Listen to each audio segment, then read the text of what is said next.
Creo que la realidad, no solo de los migrantes, sino de nuestra sociedad en estos últimos años, puede convivir fácilmente con esta metáfora, la metáfora de la peregrinación. Sé que muchos de vosotros habéis hecho el Camino de Santiago, o por lo menos pues conocemos algo de esa realidad. Y en el Camino de Santiago es muy importante, pues eso, lo primero, saber el camino, ¿no? Por dónde nos conducen, por dónde tenemos que transitar. Un buen peregrino, sobre todo en estas épocas como las que hemos pasado estos últimos meses de niebla, de lluvia, necesita saber por dónde ir, ¿no? Y para eso son muy importantes las flechas amarillas. Por eso veis en el esquema que habla de encrucijadas, ¿no? Cruces de caminos, allí pues donde nos jugamos cosas importantes. De esto me gustaría también comentar algunas cosas. Y por último, más bien esas flechas amarillas hacia dónde nos conducen, hacia dónde apuntan, ¿no? Bueno, pues daros también algunas pistas desde mi, vamos a decir así, mi percepción. Creo que aquellos lugares o aquellos espacios donde somos llamados a trabajar de una manera especial, a transitar de una manera especial. Bueno, ahí irían. Todos tenéis, y yo creo que en esto mirándoos también compartimos una realidad que hemos ido tejiendo durante años. Algunos como voluntarios, otras personas como gente que está interesada, involucrada, profesionales. Algunos que nos ha tocado pues, el tema más de lleno, porque algunos, como yo jesuita, nos han destinado a algunas cosas, y otros esporádicamente hemos ido generando redes, hemos ido, bueno, visibilizando alguna de esta realidad que vivimos hoy en día. Pero yo creo que todos tenemos una convicción de que el ser humano, nosotros, nos vamos construyendo y tenemos sentido en relación siempre a los demás. Nos vamos conociendo cada vez más, pues dándonos a conocer a los otros, ¿no? Viéndonos muchas veces no solo en lo que nosotros somos, sino cómo nos perciben los demás. Esto es un juego que desde pequeño venimos realizando. Y en estos últimos años, y desde esta realidad que vivimos también más diversa, y en muchos de los recursos, muchos de los programas en los que convivimos día a día, nos damos cuenta que hemos ido aprendiendo, hemos ido creciendo en el contacto con otros. Yo recuerdo en mis años aquí en Red Cíncola los testimonios de algunos voluntarios, voluntarias, cómo iban comunicando con el paso del tiempo su percepción no solo de la inmigración, sino de cómo convivir, igual que nos dice este lema, ¿no? de Red Cíncola, hospitalidad sin fronteras, cómo nuestra vida se va convirtiendo cada vez más en un hogar para otros, en un hogar para nosotros, ¿no? Creo que somos, en el fondo, y en eso, peregrinos, en un camino a veces de ida y en otros casos de vuelta, ¿no? Y ahí vamos construyendo. Yo recuerdo el otro día que veía por ahí por las redes sociales, por Facebook, no me acuerdo exactamente la frase, pero era una de estas postalitas que aparecían, y ponía así, algo así: cualquier lugar o cualquier sitio es mi hogar si tú eres quien abre la puerta al otro lado, ¿no? En el fondo, bueno, cómo el hogar, nuestros ámbitos de cercanía, de proximidad, tienen que ver con las personas que compartimos, con las redes que tejemos, ¿no? Bueno, vamos, después yo creo que de percibir este contexto, que yo creo que es importante, porque desde aquí, desde este punto de vista, es desde donde me gustaría mirar la realidad de las migraciones.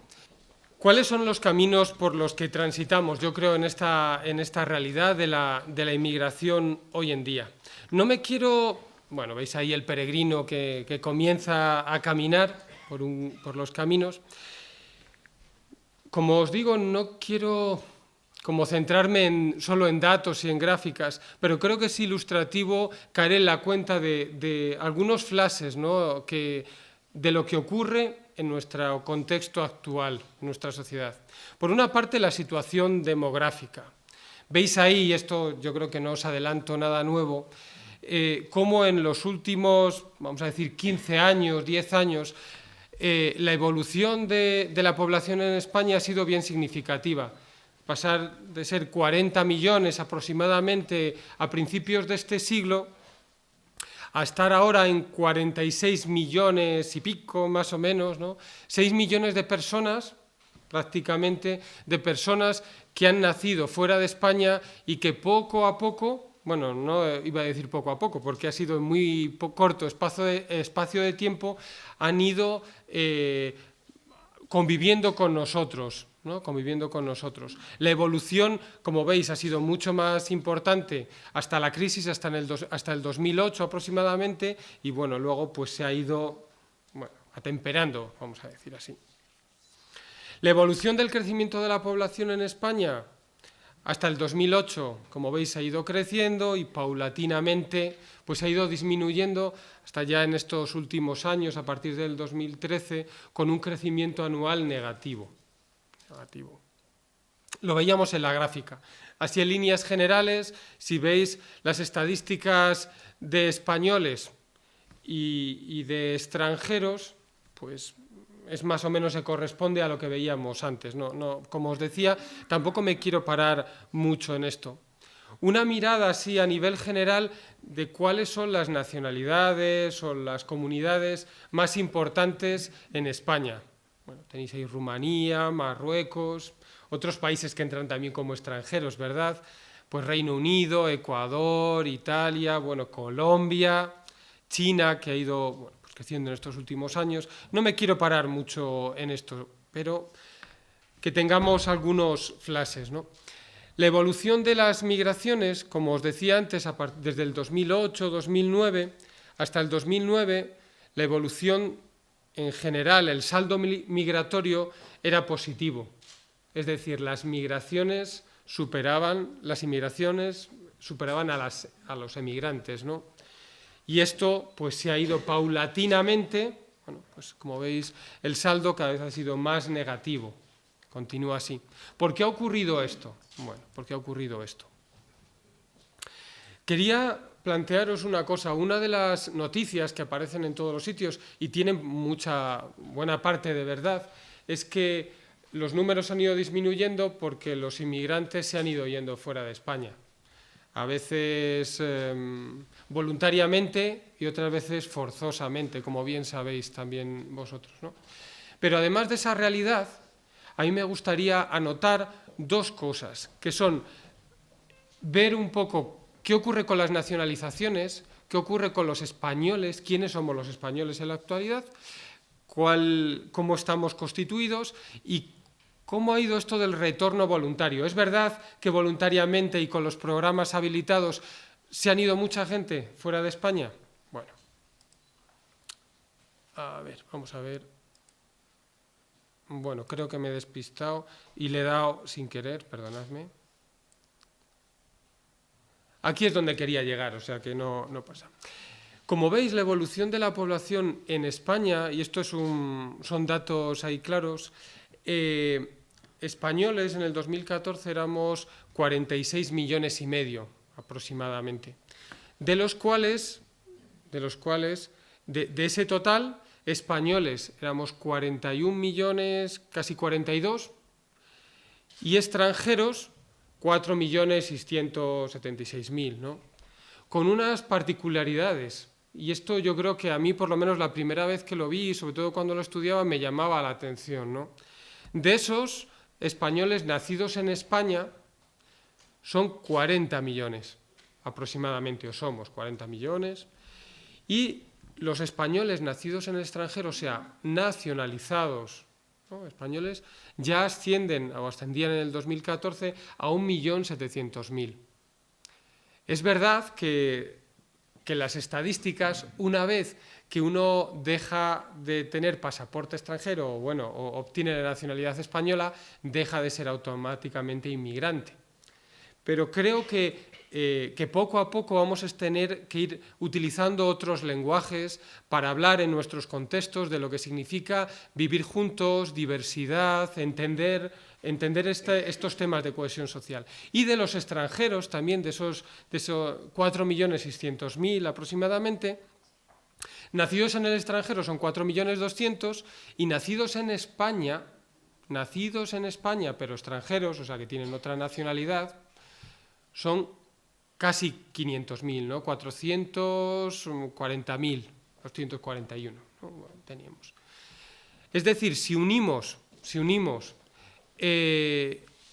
la población extranjera, los 4.600.000, más los nacidos en el extranjero, pero que ya son españoles, vamos a decir así como el título, personas de origen inmigrante o que han nacido fuera de España, pues son aproximadamente 6 millones y pico, y un buen pico.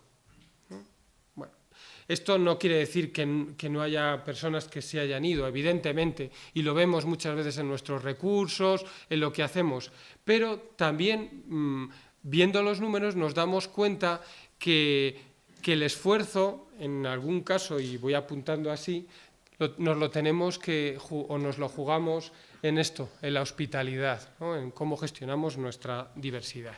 Bueno, en cuanto a los programas de retorno, y en esto no quiero entrar tampoco, hay como 3 programas de retorno, vamos a decir, voluntario, y solo me gustaría que os fijarais un poquito en las cifras.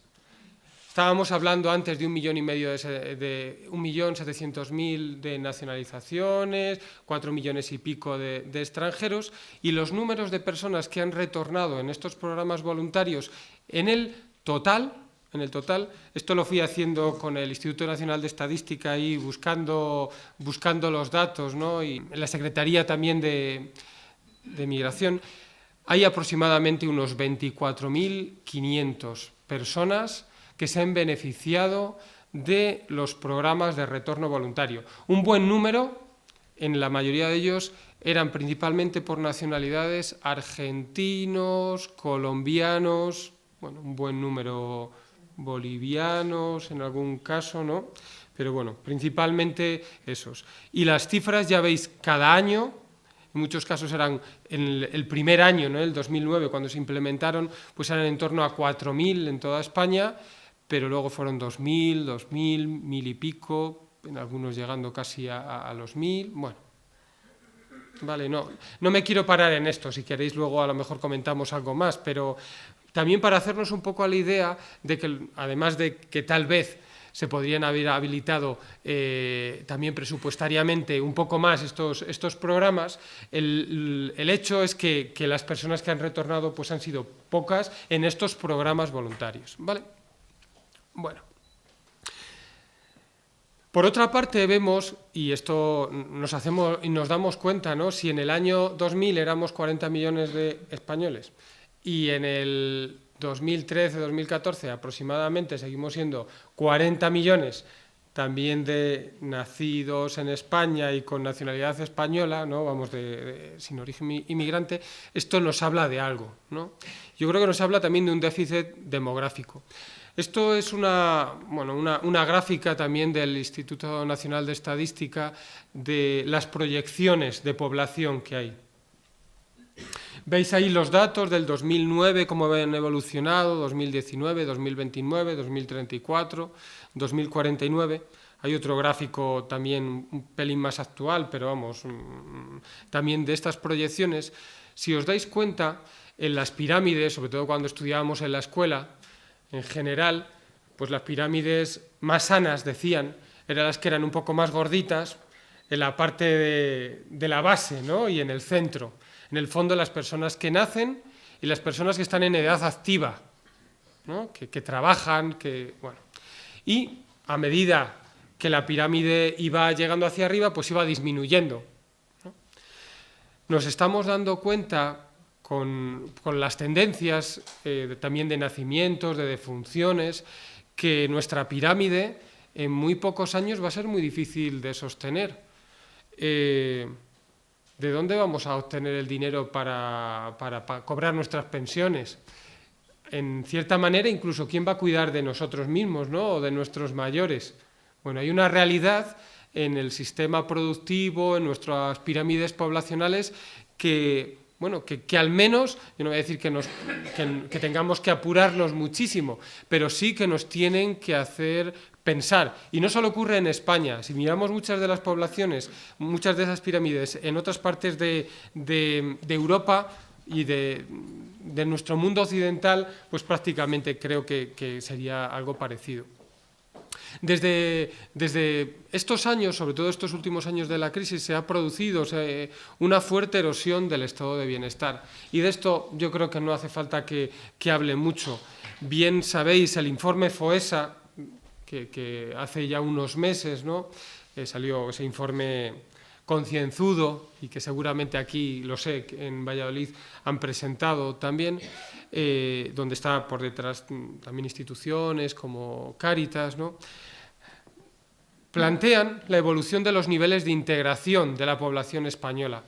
Tampoco quiero, como os dije, pararme mucho en las gráficas, simplemente que veáis las dos de arriba, ¿no? La integración plena, como ha ido disminuyendo en estos últimos años, la integración precaria, como ha ido aumentando, y lo mismo los temas de exclusión severa, como ha ido creciendo también en estos últimos años. Simplemente porque veáis por tipos de exclusión, la exclusión en el empleo pues ha crecido notablemente, pero también la exclusión en la vivienda, en la salud. Bueno, creo, como os digo, que en esto tampoco creo que no hace falta explicar mucho más, pero nos ayuda a contextualizar lo que estamos viviendo ahora. Por otra parte, hay una cierta desafección ciudadana con la clase política. Aquí estamos. Tenía ahí unos datos del CIS del año pasado, de octubre, y la pregunta era, ¿cómo calificaría la situación política en España?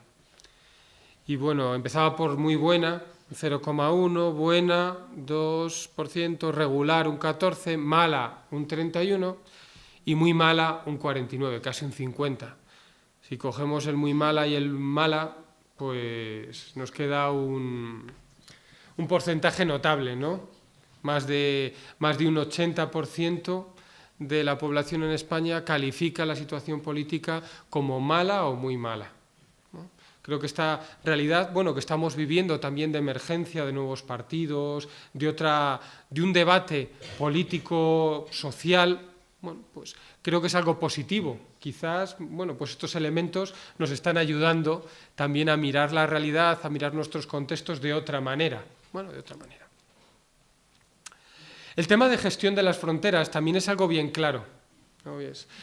La política europea, española, creo que es una de las políticas, vamos a decir, a nivel de inmigración más garantistas, en los papeles de las más garantistas, pero en la práctica, en las implementaciones también de presupuestos, en el trabajo que vamos haciendo, y lo que hemos visto en estos últimos días con lo que ha ocurrido en el Mediterráneo, la cumbre, es que se sigue primando más las políticas de control migratorio que las políticas de integración, que las políticas que priman el trabajo, como decíamos, de hospitalidad, de cohesión social. Bueno, este es un gráfico que seguramente muchos conocéis, ¿no? Una viñeta, ¿no?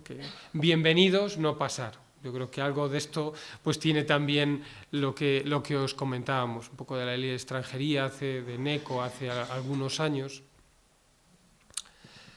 Sigue siendo una realidad estos temas, ¿no? Las redadas e identificaciones masivas en muchos sitios.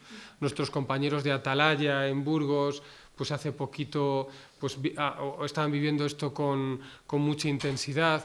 Yo que vivo en Madrid, pues en ciertos ámbitos también, ciertas estaciones, pues sigue ocurriendo un poco lo mismo, pues diciéndole a los compañeros, a los chicos, cuidado, no salgáis en 4 caminos, bueno, esa realidad que también muchos conocéis. También todos los temas de los centros de detención, los centros de internamiento, las realidades que estamos viviendo, como la evolución también en la implementación del reglamento, ¿no? de los CIES, pues ha estado muy parado en este último año, que llevamos casi un año desde que se aprobó el reglamento, pero es una realidad que la implementación ha sido más bien muy escasa, donde se han ido avanzando las expulsiones express, ¿no? Estas de 72 horas. Bueno, no voy a entrar mucho en ello, pero es también una realidad. La política de gestión de flujos, bueno, pues como decíamos antes, ha sido más bien un poco de cierre de fronteras. Pongo ese palabra así un poco más raro, mobility partnerships. Es decir, lo que hemos estado primando en la Unión Europea son acuerdos bilaterales muchas veces con algunos países, pues Marruecos, Egipto, en los que teníamos acuerdos para que unas personas pudieran, bueno, llegar a Europa a trabajar en unos contextos y luego cuando, bueno, pues acababa el contrato laboral o tal, volvían a sus países. Los temas de la tarjeta azul, que algunos habéis oído, de la fuga de cerebros, ¿no? De la movilidad circular, eso que era muy común en España, ¿os acordáis? Cuando íbamos a la vendimia a Francia, ¿no? Iban los trenes para allá y luego regresaban. Bueno, pues habla un poco también de esa realidad en algunas partes de Europa. Bueno. Os quería poner este pequeño vídeo, a ver si nos funciona, pues veo que no. O sí. Solo porque nos hagamos un poco idea del tema de las fronteras en Europa y un poco la evolución a nivel de años. ¿Es que nuestras fronteras han sido así siempre? Pero nos hacemos un poco a la idea de las fronteras. Veíamos, sobre todo antes de la crisis, lo que se esperaba de la población mayoritariamente inmigrante, ¿no? Mano de obra no cualificada, cada vez más lo que hablábamos de las tarjetas azules o la mano de obra cualificada, que en algunos países hablan también de la fuga de cerebros, o sea, los mejores, que al final siempre ha sido así, porque no han emigrado generalmente los más pobrecitos o los que tenían menos recursos, sino la gente, bueno, generalmente con un nivel de estudios medio y con una capacidad de salir hacia adelante pues importante. El tema de la criminalización, a mí me gusta, igual algunos me lo habéis oído antes y los que es así pues me perdonáis. A mí me ayudó mucho un gráfico que vi sobre el tema de la legitimación de la pérdida de derechos humanos. Y es que todos tenemos prejuicios ante las cosas, ¿no? Prejuzgamos la realidad, ¿no? A veces esos prejuicios provocan estigmas, ¿no? En el campo de las migraciones lo vemos claro, ¿no? Lo vemos claro. Y esos estigmas provocan discriminación. Esa discriminación, en muchos casos, conduce a una pérdida de derechos humanos. Una pérdida de derechos humanos que encima se legitima por todos esos prejuicios y se convierte como en un dogma, ¿no? Los inmigrantes son así o asao, o qué sé yo, los gitanos son así o asao. Bueno. Ese dogma sigue provocando ya no solo un estigma, sino una actitud en la población, en todos nosotros, algo como más duradero, que provoca, tiene consecuencias en nuestra voluntad y en nuestros actos y provoca cosas. Y tiene un resultado. Y es como el círculo, ¿no? Como el pez que se muerde la cola. Se van generando este tipo de dinámicas. Creo que esto es importante. A mí, de vez en cuando, me ayuda mirar en la gráfica y ver cómo percibo, cómo me perciben, cómo genero yo estas dinámicas. ¿Ayudo o estoy alimentando? Bueno. Creo, y con esto ya acabo esta primera parte de los caminos, creo que en muchos casos, y esto es un poco burdo hablar así, pero me da la impresión que a nivel fáctico, a nivel de hechos, el tema de la integración muchas veces, para nosotros en la realidad, se ha convertido como en una asimilación. No os voy a dar a hablar aquí de los modelos de integración porque no es ni el lugar y seguro que sabéis más que yo. Pero sabéis que hay diferentes modelos, unos más respetuosos con la gente que viene, con las lenguas, y otros que intentan en el fondo decir, mira, estos si quieren ser como nosotros y vivir aquí, pues que hablen como nosotros, que vistan como nosotros, que coman como nosotros y que se comporten, eso es lo más importante, como nosotros. A saber quiénes somos los otros, ¿no? Pero bueno, además de la riqueza que tenemos en España, de pueblos, de culturas, cuando hablamos del nosotros, ¿de quién estamos hablando? Pero es verdad, y yo creo que es bueno caer en la cuenta que además de las políticas que muchas veces implementamos y hablamos de interculturalidad y de multiculturalidad y de tantas cosas, a veces en nuestra cabecita seguimos pensando que la integración tiene mucho que ver con la asimilación, ¿no? Creo que en cierta manera estos son los caminos por los que transitamos en este punto. ¿Cuáles son las encrucijadas que, a mi modo de ver, nos estamos encontrando, pero muy de frente en nuestra vida, en este trabajo del día a día a veces también? Yo creo que esas nuevas encrucijadas, esas nuevas fronteras, ¿no?, están como muy metafóricamente plasmadas en las fronteras que a diario vemos en los medios de comunicación, en esas vallas de Ceuta y Melilla. Os quería poner un pequeño vídeo, un trocito, no os voy a poner todo, de una exposición que habla de fronteras, para que ilustre o para que nos recuerde un poco qué tenemos en el imaginario también con estas nuevas encrucijadas, estas nuevas fronteras.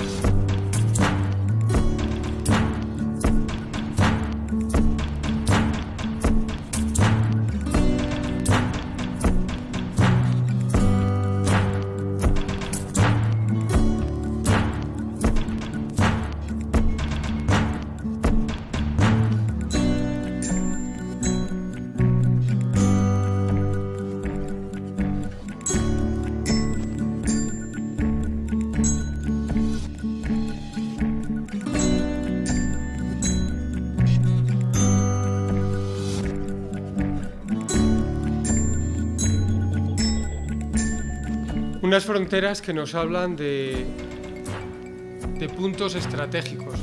Decía un compañero hace menos de una semana en Nador, en la frontera entre Melilla y Nador, que para él las fronteras era un punto teológico, allí donde se manifestaba muy de lleno la realidad humana y divina. Bueno, no sé si hablar en estos términos, pero sí que es un elemento que nos habla de esas encrucijadas. ¿Qué 4 encrucijadas, a mi modo de ver, nos estamos enfrentando en este tiempo? La diversidad, la indiferencia, la dignidad y la desigualdad. Creo que la diversidad, y por eso apuntaba a los temas de hospitalidad, creo que cómo gestionemos nuestra diversidad, todas estas personas que convivimos en nuestro territorio hoy en día, determinará nuestra cohesión social y en el fondo el desarrollo de nuestra civilización. Lo que soñemos, en el fondo, lo que trabajemos, lo que apostemos, será lo que nos determinará. Yo creo que la diversidad, y lo hemos vivido muchos de aquí, es uno de los elementos más característicos de nuestra sociedad, y es que ya sea a nuestro pesar, aunque sea así, y todos sabemos que se ha convertido y es una gran riqueza para muchos de nosotros. ¿Vamos a seguir mirando la diversidad como una amenaza o comenzaremos a planear la vida de otra manera, como la riqueza de vivir juntos? ¿Nos va a quedar otra alternativa? Yo algunas veces me pregunto. Ante la escalada en algunos puntos en algunos lugares de los prejuicios, de la criminalización ante el diferente, ¿cuál es nuestra respuesta? ¿Cómo vamos a gestionar este punto, este elemento? ¿Qué tipo de integración soñamos y qué pasos queremos dar? Vivir en común es una apuesta que exige de todos, de muchas partes. Estamos convencidos que necesitamos también invertir tiempo, energía, paciencia, medios. Bueno, yo creo que estamos en cierta manera,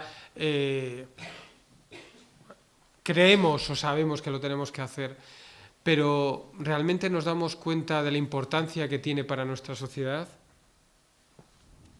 Otra yo creo, bueno, la diversidad como oportunidad, ¿no? Es una imagen que a mí me gusta mucho, de uno de los encuentros de Recíncula, una de las excursiones en verano, que me habla de esa riqueza de la diversidad, del encuentro, de charlar. Bueno, la indiferencia. No sé si a vosotros, pero a mí me resuena mucho cuando oigo indiferencia últimamente las palabras del Papa Francisco, aquello de la globalización de la indiferencia. Y tiene que ver con tendencias que dificultan el encuentro, ¿no? Pues con la gente que más sufre, con los vulnerables. Parece que mirar la televisión todos los días y ver lo que ocurre en Nepal o en el Mediterráneo, bueno, todas estas cosas parece que ya nos han anestesiado, ¿no? No. Seguiremos mirando o avivando un sensacionalismo transmitido así, y en esto de que justo done 5 euros, 10 euros o lo que sea justo para un hecho puntual, o lo que ocurre en la valla o lo que ocurre en el Mediterráneo, ¿y luego qué? ¿Y luego qué? Muchas veces yo creo que esta indiferencia, y a mí me pasa, no sé si os pasará a vosotros, pero tiene que ver con el conformismo, con el miedo a la pérdida a veces de estatus, ¿no? De dificultades para compadecernos por los demás, y es como una manera también en el fondo, bueno, pues de mantenernos tranquilos en nuestro espacio de confort, ¿no?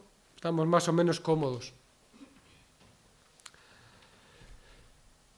Además de la indiferencia, yo creo, bueno, otra imagen de la valla, yo creo una tercera es la dignidad.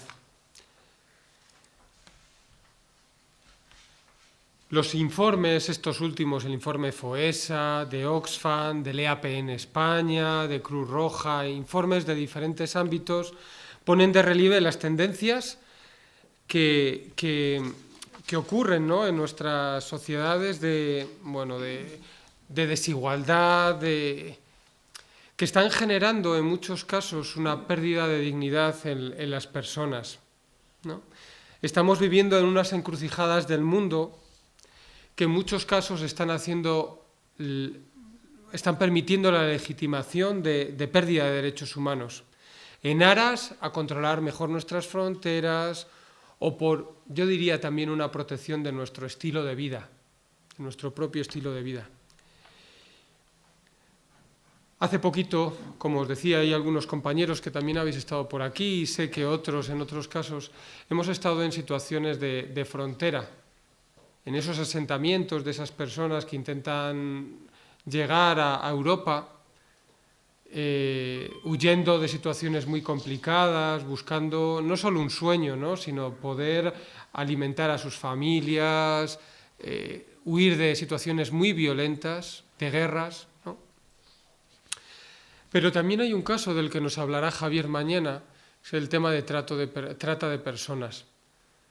Situaciones que se viven en este campo, tratos vejatorios, situaciones que realmente, vamos a decir, claman al cielo.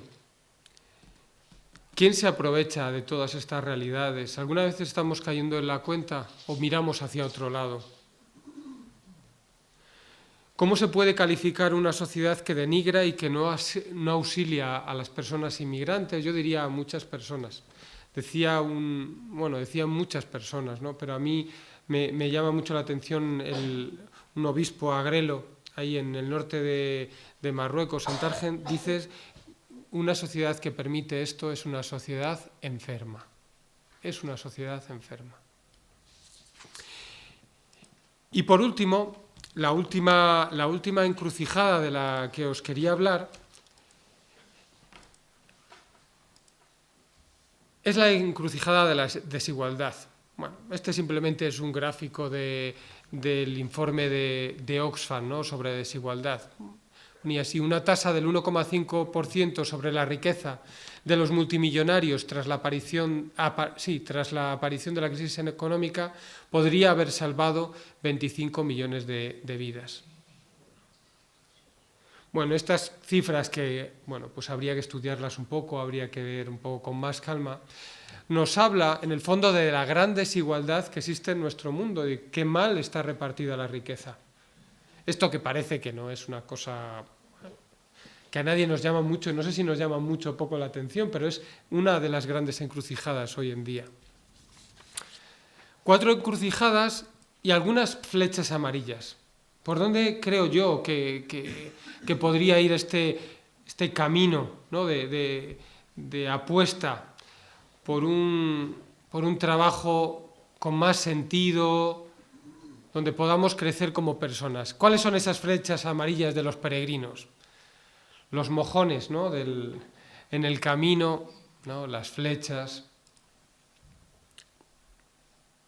Por una parte, y lo tenéis ahí en el esquema, yo hablaba de las comunidades de hospitalidad. Creo que una de las primeras cosas que a todos nos hace más creíbles es que podemos hablar de los pobres, nos podemos hablar de la gente inmigrante, de las situaciones bien complejas. Algunos de nosotros que nos toca más el trabajo más de oficina o de acompañar, pues todo esto no tendría ningún sentido si no es en el acompañamiento y en el trabajo como el que hace Recíncola y tantas entidades, ¿no? en España, tantos colectivos, en acompañamiento a las personas que más lo necesiten. ¿Qué tienen que ver estas comunidades, diría yo, de hospitalidad? En las comunidades de hospitalidad, esta es una foto de una cena, un cuscús, un viernes, ¿no? Con una familia de Marruecos en Pajarillos. Allí todos con la cuchara, porque con la mano no nos atrevíamos, o es que estaba muy caliente, o como era yo, soy un poco palurdo yo para cogerlo con la mano, pues ya me pusieron la cuchara. Creo que tiene que ver con esto de la hospitalidad. Primero con compartir vida, No tiene que ver mucho no con unas horitas, sino con gastar tiempo, con acompañar procesos, con compartir vida, con acoger y a veces con reconciliaciones, reconciliando procesos muy duros de las personas, a veces de las personas a las que acompañamos y otras veces los nuestros propios, ¿no? Es un camino abierto, creo que esto de la hospitalidad. ¿Por qué es un camino abierto? Porque es un camino donde nadie tiene toda la verdad, donde vamos encontrando luces, también sombras, en un camino o en un proceso de trabajo, de camino juntos. Y creo que la hospitalidad tiene que ver también con ser testigos de esperanza, con apuntar a elementos, a señales que nos hacen mirar un poco más allá de algunas cifras que nos hablan solo de situaciones negativas, de que no podemos, de que no hay soluciones. Creo que esto es los temas de hospitalidad, ¿no? Que en el fondo son la otra cara de todo el tema de fronteras y de control y de todas estas cosas que hablamos, para mí tienen un foco muy importante en las segundas generaciones y en los barrios. Bueno, sabéis que esto de la terminología de segunda generación, generación 1.5, a veces son odiosas. A veces los que estamos más estudiando estas cosas no nos sentimos cómodos, pero en el fondo lo que hablan es que la gente que está naciendo en España, de origen inmigrante, está viviendo unas situaciones a veces muy complejas y a veces de pérdida de derechos, de exclusión, y tenemos que estar muy atentos. Si no, lo que vamos a convertir es muchos de nuestros barrios en auténticos pues bolsas, ¿no? Bolsas de personas que viven situaciones muy complejas, con situaciones de paro muy altas, con, caldo de cultivo de muchas cosas, ¿no? Otro del segundo elemento que tenéis ahí es unidos en la misión, tengo titulado. Bueno, algunos hablan de networking, de trabajo en red y de todas estas cosas. Pero en el fondo es darnos cuenta de que juntos somos más.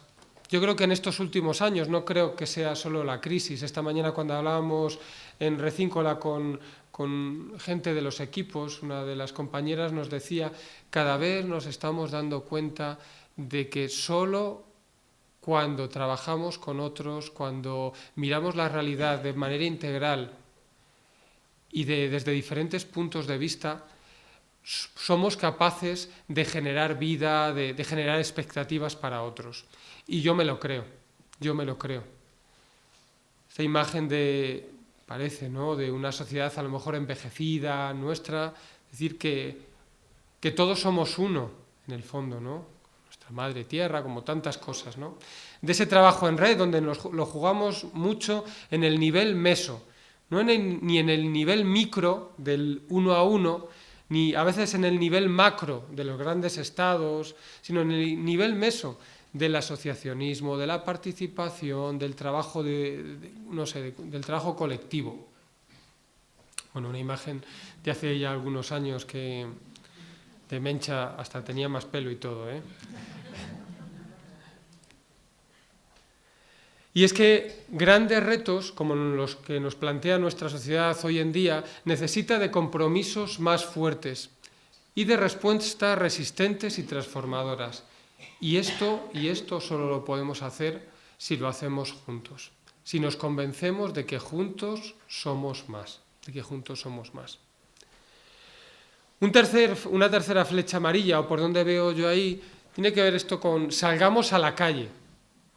Incidencia, estas palabras que no, sensibilización, ¿qué hacemos? Hay una frase que algunos aprendimos ahí de pequeños, ¿no? Lo de acta non verba, actúa y deja de palabras, ¿no? Obras son amores y no buenas razones, que dice nuestro refrán castellano. Y es verdad que mucho también nos lo jugamos en cómo actuamos, en qué hacemos con todas estas cosas. Nuestro hogar es el mundo y eso cada vez más nos lo creemos. Ahora que venimos de visitar Calor y Café, uno de los recursos de Red Cíncola, viendo también algunas personas que me dio alegría ver, ¿no?, y recordar ya desde hace muchos años, yo a una chica búlgara le comentaba, y bueno, ¿y tú quieres volver a Bulgaria? Y dice, mira, yo ya aquí me encuentro en casa. Si encontrar un buen trabajo ya es lo que me faltaba, ¿no? Bueno, pero hay algo que genera en nosotros sentido de pertenencia. ¿Será eso de quién abra la puerta al otro lado de nuestra casa lo que nos hace sentirnos en nuestro hogar? Creo que también esto de salir a la calle significa comunicar la riqueza de vivir juntos. No es imponer a alguien, no es que es bueno, no, es que hay cosas positivas que nosotros estamos viendo y eso es lo que hay que comunicar. Con pasión, con creatividad, con cierta audacia en la manera de hacer las cosas. Y creo que ninguna de nuestras incidencias o la incidencia pública no va a ser creíble ni va a ser transformadora en nuestra sociedad si no está cimentada, si no se basa en la cercanía y el acompañamiento, como decíamos antes, desde la hospitalidad, desde vivir en comunidad con otros. No. No vamos a ser creíbles si hablamos desde una torre de marfil o desde un despacho. Si nuestra realidad y nuestra incidencia no tiene que ver con el acompañamiento a las personas y a las necesidades de las personas que se sienten en una situación más vulnerable. Y por último, el último elemento que os quería comentar, y que suena así un poco como cursi a lo mejor, ¿no?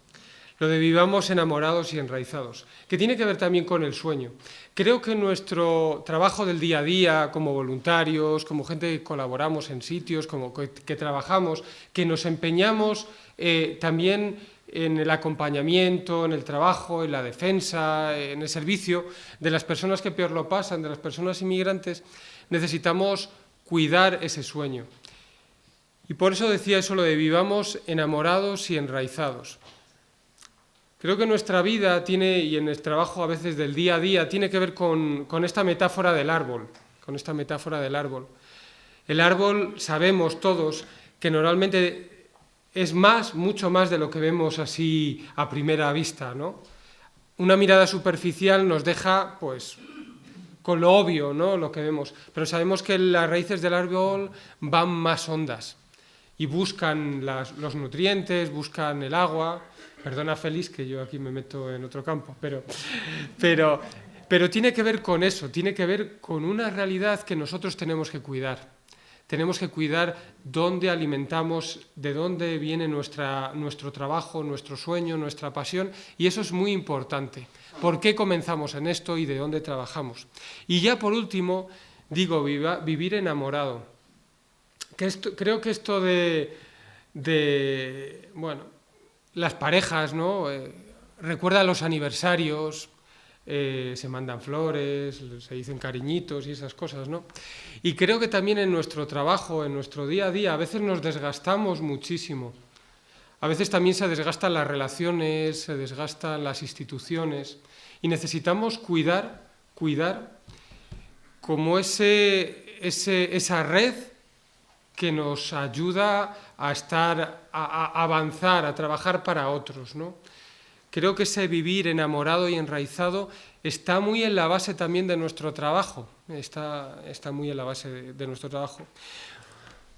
Pues, bueno, estas son las intuiciones que quería hoy compartir con vosotros y con vosotras en el marco de estas jornadas, ¿no? Estos caminos, estas encrucijadas y estas flechas amarillas. Bueno, ojalá os haya servido también o nos haya servido a todos para pensar o para ampliar un poco también nuestras miras. Muchas gracias.